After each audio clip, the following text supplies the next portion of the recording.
Mga katanod, diskubrihin natin ang brain. Puntahan natin ang kaya natin puntahan. Mula sa mga kasulok-sulukan, ang mga tao, ang mga pagkain, ang mga pasyalan. Halina, sama-sama tayong magronda. Welcome to Artificial Paradise, and this is Zero Tactical. Yo, yo, yo! This is Zero Tactical. Kapayapaan po para sa lahat. At nandito na naman tayo sa May Danya Restaurant. Binungad ko sa inyo agad ang bopis. Actually, paborito ko na yan. Hindi ako mahilig sa bopis pero okay siya eh. Panalo? No? Nakakatakam. Sabay meron silang sinigang na isda. Yung mga karel, no? Alumahan. Sarap niya. Hindi ko lang natikman sa kabusugan. Tsaka itong adobong kangkong na merong sahog na manok. Simple pero angat. At yun, saktong-sakto, pagdating ko, bagong-bagong luto yung adobong manok na may patatas. Naku, grabe, hindi mo alam ang unahin dahil may tinolang manok pa. Siyempre, mahilig din ako sa pritong isda. Naku, talagang sulit na sulit ang 1.5 mo dito. Meron pang atay ng baka na ang sarap ng timpla. Oh, ito na nga. At galing ako sa Lulu Supermarket nito. Namili lang ako ng konti at dumiretso na rito. Ito ang aking kinuha, oh.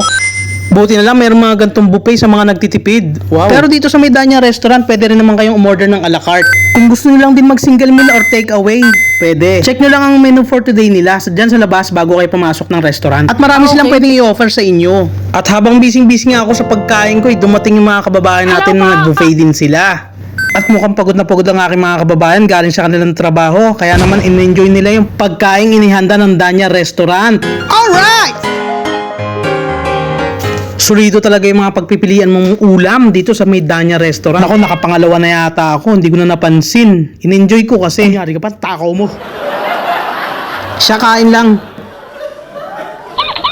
Mga kababayan, huwag kayong mahiyang kumuha ng juice. Libre din po yan sa buffet. At kung gusto nyo mag-mojito o maghalo-halo, meron din sila dyan. Hindi ko na lang nasubukan yon dahil sa sobrang kabusugan na. Sa sobrang generous, binigyan pa ako ng bagoong nung patapos na ako kumain.